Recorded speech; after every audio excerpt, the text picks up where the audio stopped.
What's up, guys? So I saw that you've been asking a few questions on the indicator that I've been using, right? So let me on the settings for the indicator, right? So let me jump into it and show you exactly how you add the indicator, right? So this is basically the indicator that you've been asking for, right? So that's the MACD and the simple moving average. So let me just delete everything over here, right? So that we can start over again, right? So just press the F over here and the F. We're going to start by the MACD, right? And I'm just gonna go over a quick tutorial how you use this strategy, right?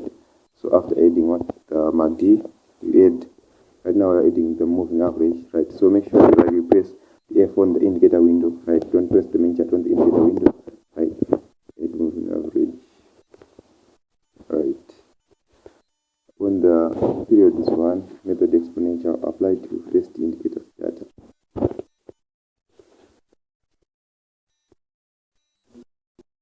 That's how you set up the charts. So now I'm just going to summarize what the strategies that you'll be using on this one. We're using this strategy, right? So for the continuation strategy and the reversal strategy, right? So for the continuation, right? So I'm going to add the moving averages, right? So for the moving average, moving average period is going to be 50, right? Method exponential apply to close, then click done, right? Then for the second one, I'm just going to put period 200, right?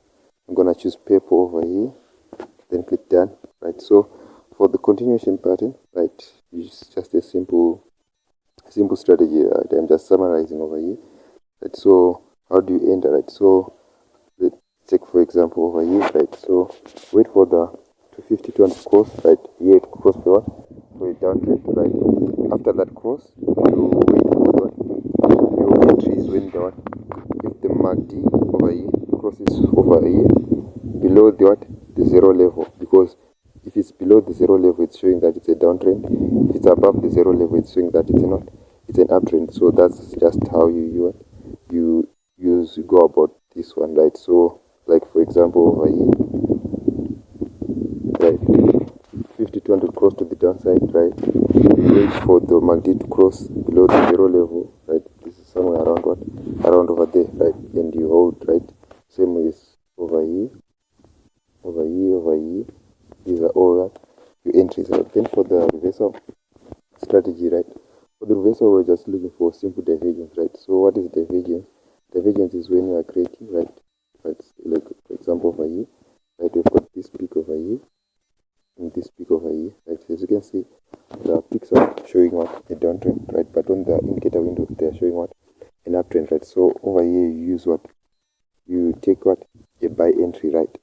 But to go more in detail, we check the previous videos, last two previous videos, so that you'll be able to understand this. So that's generally it in a nutshell, right? So that's how you use these strategies. So love you guys. And if there's any other question, just leave a comment in the comment section down below, and I'll address it just like I addressed this